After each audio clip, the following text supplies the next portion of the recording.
Tutorial Kuliah Pendidikan Kewarganegaraan. Topik 14 dari 25 topik. Pancasila sebagai Identitas Nasional Indonesia, isi arti Sila Persatuan Indonesia.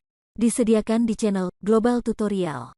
Konsep tentang isi arti Sila Persatuan Indonesia yang abstrak umum universal terutama didasarkan kepada pengertian hakikat satu. Konsep tentang hakikat satu didasarkan pada keterpaduan ajaran bahwa baik hal-hal dan benda-benda yang konkret dan dapat diamati maupun hal-hal yang abstrak dan tidak berubah merupakan kenyataan objektif. Sifat kesatuan juga ada di dalam kenyataan yang sesungguhnya karena apabila tidak ada di dalam kenyataan yang sesungguhnya maka bangsa, wilayah, dan negara Indonesia tidak ada dan tidak mungkin ada. Konsep secara lebih rinci tentang isi arti Sila Persatuan Indonesia yang abstrak umum universal dapat ditelusuri dari rumusan intinya, yaitu bahwa sifat-sifat dan keadaan-keadaan di dalam negara harus sesuai dengan hakikat satu, yaitu mutlak utuh tidak terbagi dan mutlak terpisah dari segala sesuatu hal lainnya. Satu merupakan sifat mutlak setiap hal yang merupakan diri pribadi atau barang sesuatu sendiri yang mempunyai bangun bentuk tersendiri, unsur tersendiri, sifat-sifat tersendiri, dan keadaan tersendiri sehingga terpisah dari hal lain. Mutlak terpisah adalah mempunyai tempat tersendiri di dalam ruang. Rakyat Indonesia sebagai keseluruhan penjumlah semua orang Indonesia mempunyai tanah air tersendiri sehingga mempunyai tempat tersendiri di atas bumi terpisah dari manusia lain. Persatuan dan kesatuan bangsa harus dipelihara, dipererat, dan diperkembangkan dalam arti agar perbedaan-perbedaan yang saling mempunyai daya penarik saling melengkapi untuk memperkaya kehidupan, sedangkan perbedaan-perbedaan yang menimbulkan pertentangan agar disatupadukan dalam suatu resultan atau sintesis. Sila Persatuan Indonesia sebagai sifat kesatuan dalam dinamikanya, yang pada proklamasi kemerdekaan Indonesia menjadi sifat mutlak hakikat kebangsaan, wilayah, dan negara, di dalam keadaan kenyataannya harus selalu diamalkan. Sila Persatuan Indonesia mempunyai peranan historis sebagai faktor kunci perjuangan kemerdekaan Indonesia. Sifat kesatuan kebangsaan dan wilayah negara Indonesia pada saat proklamasi menjadi sifat mutlak, yang selanjutnya dalam keadaan senyatanya harus selalu diamalkan. Susunan wilayah Indonesia atas kepulauan yang sangat besar jumlahnya dan luasnya, serta susunan bangsa Indonesia atas suku-suku bangsa, beraneka ragam bentuk sifat susunan keluarga dan masyarakatnya, adat istiadatnya, kesusilaannya, kebudayaannya, hukum adatnya, dan tingkat hidupnya. Keadaan yang beragam tersebut masih ditambah dengan golongan bangsa keturunan asing dan kemungkinan kewarganegaraan orang asing tulen. Keadaan tersebut masih ditambah lagi adanya berbagai agama dan kepercayaan hidup maka makin menjadi besar perbedaan yang terdapat di dalam masyarakat dan bangsa Indonesia. Keadaan tersebut ditambah lagi sumber perbedaan, yaitu ideologi-ideologi politik yang jumlahnya dapat melampaui batas kelayakan bagi persatuan dan kesatuan. Keberagaman tersebut masih ditambah lagi aksentuasi atau tekanan pertumbuhan kesukuan ke arah salah rasa, salah harga diri, salah sikap sebagai akibat zaman penjajahan. Semua faktor tersebut merupakan bekal persatuan dan kesatuan yang mengandung rintangan-rintangan yang sampai sekarang belum dapat diatasi. Kesadaran tentang potensi tersebut adalah baik karena membuat sadar untuk selalu merealisasikan Sumpah Pemuda, yaitu satu bangsa, satu nusa, dan satu bahasa.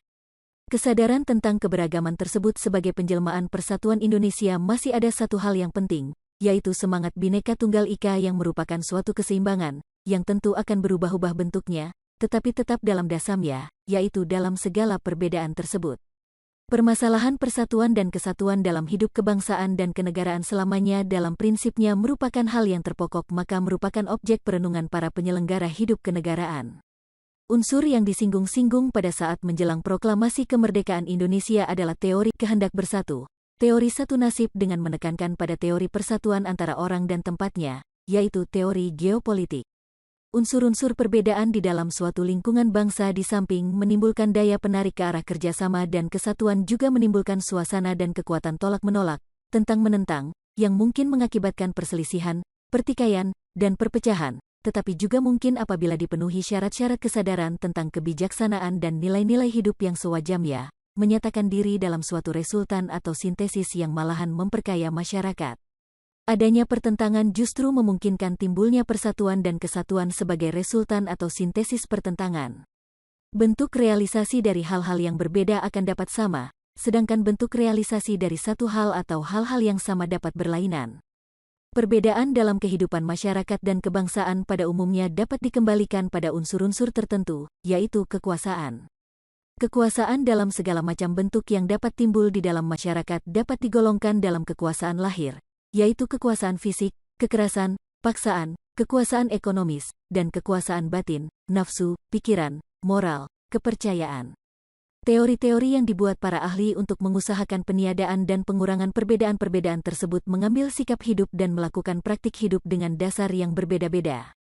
Ada teori sikap hidup dan praktik hidup yang mempunyai dasar kekerasan dan paksaan, dasar ekonomi dalam berbagai macam, mulai yang utopis idealis sampai yang materialis, dan dasar kejiwaan, serta ketuhanan. Teori, sikap, dan praktik hidup tersebut dalam sejarah kemanusiaan saling bergiliran dalam menempati kedudukan yang terpenting, yang setiap kali didahului dan diakhiri dengan pergolakan. Sejarah kemanusiaan tersebut dapat menunjukkan bahwa tidak mungkin bagi teori, sikap, dan praktik hidup dengan dasar tertentu tersebut akan selalu menempati kedudukan yang terpenting sehingga menjadi kuat alasan bagi pendapat bahwa yang paling tepat adalah teori, sikap, praktik hidup yang mempunyai dasar baik lahir maupun batin dalam keseimbangan yang harmonis dan dinamis sehingga yang paling sesuai dengan hakikat manusia, yaitu sifat monopluralis seperti yang tersimpul dalam Pancasila. Kesadaran tentang nilai-nilai hidup yang sewajarnya akan dimiliki apabila ada pengetahuan, kesediaan, dan kecakapan untuk melaksanakannya bahwa segala sikap dan kecakapan perbuatan lahir dan batin manusia serta pula akibat hasilnya dinilai dengan ukuran-ukuran mutlak yang tertanam di dalam diri sanubari manusia agar sikap dan perbuatan manusia sesuai dan tidak bertentangan dengan hakikat manusia, yaitu tidak merendahkan martabat kemanusiaan. Ukuran penilaian mutlak, yaitu kenyataan termasuk kebenaran yang diperoleh atas dasar pikir, rasa, kepercayaan, ukuran penilaian mutlak yang berwujud kebaikan serta ukuran penilaian mutlak yang berupa keindahan kejiwaan. Perbedaan dalam lingkungan bangsa harus disadari untuk menumbuhkan kesediaan untuk tidak membiarkan atau untuk tidak memelihara dan membesar-besarkan perbedaan-perbedaan dengan berpegang teguh kepada adanya golongan-golongan bangsa, suku-suku bangsa, dan keadaan hidupnya yang beraneka ragam. Tetapi seharusnya ada kesediaan dan kecakapan, serta usaha untuk dengan kebijaksanaan melaksanakan pertalian kesatuan kebangsaan. Suatu pertalian kebangsaan dengan berpegang kepada berbagai asas pedoman bagi pengertian kebangsaan dalam suatu susunan majemuk tunggal, yaitu menyatukan daerah, geopolitis, menyatukan darah, membangkitkan, memelihara, dan memperkuat kehendak untuk bersatu dengan mempunyai satu sejarah dan nasib, satu kebudayaan dalam lingkungan hidup bersama dalam satu negara, yang bersama-sama diselenggarakan dan diperkembangkan. Persatuan Indonesia mengandung pengertian Bhinneka Tunggal Ika. Persatuan Indonesia mengandung pengertian kesadaran adanya perbedaan-perbedaan sebagai keadaan yang biasa di dalam masyarakat dan bangsa. Kesadaran untuk menghidup-hidupkan perbedaan yang mempunyai daya penarik ke arah kerjasama dan kesatuan dalam suatu resultan atau sintesis, dan untuk mengusahakan peniadaan dan pengurangan perbedaan yang mungkin mengakibatkan suasana dan kekuatan tolak-menolak ke arah perselisihan, pertikaian, dan perpecahan atas dasar kesadaran akan kebijaksanaan dan nilai-nilai hidup yang sewajarnya. Kesediaan, kecakapan, dan usaha untuk sedapat-dapatnya melaksanakan pertalian kesatuan kebangsaan sangat diperlukan dengan pedoman-pedoman majemuk tunggal bagi pengertian kebangsaan. Sifat mutlak kesatuan bangsa, wilayah, dan negara Indonesia dengan segala perbedaan dan pertentangan di dalamnya memenuhi sifat hakikat satu, yaitu mutlak utuh tidak dapat terbagi. Perbedaan dan pertentangan dapat disalurkan untuk memelihara dan mengembangkan kesatuan kebangsaan. Sifat yang utama dan paling umum dimiliki segala sesuatu adalah ada. Ada atau sesuatu barang yang ada mempunyai pengertian yang bermacam-macam, yaitu ada di dalam kenyataan yang sesungguhnya, hanya dalam angan-angan manusia, dan dalam kemungkinan. Ada dalam kemungkinan berarti ada di dalam angan-angan manusia yang akan mungkin terwujud di dalam kenyataan sesungguhnya. 5 unsur yang menjadi landasan Pancasila, yaitu Tuhan, manusia, satu, rakyat, dan adil bagi bangsa dan negara Indonesia sudah tidak menjadi soal lagi tentang ada atau tidak ada dan adanya dalam arti di dalam kenyataan sesungguhnya. Adanya bangsa dan wilayah negara Indonesia dengan memiliki kesatuan sebagai sifat mutlaknya juga merupakan kenyataan yang sesungguhnya. Sifat kesatuan tersebut juga ada di dalam kenyataan yang sesungguhnya karena apabila tidak ada di dalam kenyataan yang sesungguhnya maka bangsa, wilayah, dan negara Indonesia tidak ada dan tidak mungkin ada. Setiap barang sesuatu yang ada merupakan suatu keutuhan dalam dirinya sendiri, mempunyai bangun bentuk tersendiri, susunan tersendiri, sifat-sifat dan keadaan tersendiri. Semua sifat-sifat tersebut bersama-sama menjadikan suatu hal yang bersangkutan terpisah dari hal yang lain, menjadikannya hal yang tersendiri di luar hal yang lain, dan terpisah dari hal-hal yang lain tersebut.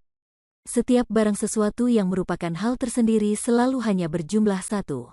Setiap barang sesuatu sebagai hal tersendiri selalu disertai fakta hanya berjumlah satu sehingga ada hubungan mutlak antara ada dan satu. Satu merupakan sifat mutlak setiap barang sesuatu yang ada. Hakikat satu adalah tetap terkumpulnya bagian-bagian yang menyusun sesuatu hal sebagai keutuhan. Apabila bagian-bagian tersebut dipisahkan satu dari yang lainnya, keutuhannya akan hilang dan hanya akan menjadi tidak ada. Apabila sifat mutlak satu telah hilang maka akan menjadi berjumlah lebih dari satu sesuai jumlah bagian-bagian yang terpisah.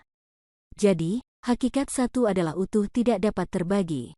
Sifat tidak dapat terbagi tersebut tidak hanya tentang sesuatu barang yang dalam susunannya tunggal, tetapi juga apabila sesuatu hal tersebut bersusun terdiri atas bagian-bagian. Pengertian tentang bagian-bagian tersebut dapat dibedakan sebagai berikut. Pertama, bagian-bagian dari sesuatu hal yang dirinya sendiri tidak merupakan sesuatu barang sendiri hanya dapat berada sebagai bagian disebut bagian-bagian dalam arti batin dan sifat kesatuan hal yang disusunnya adalah kesatuan dalam arti batin. Kedua, bagian-bagian sesuatu hal yang dalam dirinya sendiri merupakan keutuhan sendiri, suatu barang sendiri, bersama-sama sebagai bagian menyusun suatu keutuhan baru dan hanya apabila bersama-sama dapat melangsungkan suatu hal yang lain tersebut. Kesatuan bagian-bagian yang dirinya sendiri merupakan keutuhan disebut hubungan kesatuan dalam arti lahir. Kesatuan dalam arti lahir tidak sampai mengenai hakikat dirinya karena hubungan kesatuan tersebut tidak tergantung adanya sebagai diri sendiri. Sifat kesatuan suatu hal yang keseluruhannya tersusun atas bagian-bagian tersebut disebut kesatuan dalam arti lahir. Apabila hubungan kesatuannya berakhir maka halnya sebagai keseluruhan juga menjadi tidak ada lagi. Hal-hal yang menyusun keseluruhan tersebut berhenti menjadi bagian-bagian, kehilangan wujud, dan sifat yang dahulu dimiliki dalam kesatuan, kemudian menjadi hal-hal lain dengan memperoleh bentuk sifat penjelmaan dirinya yang kurang sempurna. Meskipun sesuatu barang dalam dirinya bersusun, terdiri atas bagian-bagian terlepas dari kedudukan dan keadaan bagian-bagiannya, baik dalam arti batin maupun dalam arti lahir maka sifat kesatuan yang ada tetap mutlak sehingga sifat tidak dapat terbagi tetap mutlak pula. Demikianlah materi topik ke-14 tutorial pendidikan kewarganegaraan. Channel Global Tutorial akan sangat membantu masyarakat umum dan para mahasiswa yang sedang atau ingin kuliah di universitas terbuka, atau kuliah di perguruan tinggi manapun di Indonesia. Ratusan video tutorial S1 Ilmu Hukum, S1 Ilmu Pemerintahan, S1 Ilmu Komunikasi, S1 Ilmu Manajemen, S1 Ilmu Administrasi dan lainnya disajikan di Global Tutorial. Video tutorial dituturkan dan disubtitelkan agar dapat ditonton, dibaca sambil didengarkan. Jangan khawatir jika tidak langsung paham. Untuk pemahaman yang lebih baik, putar dan dengarkan video tutorial berulang-ulang. Subscribe dan like, agar Anda mendapatkan update tutorial lainnya. Bagikan juga link video ini, agar teman lain juga mendapatkan manfaat channel ini. Sampai jumpa.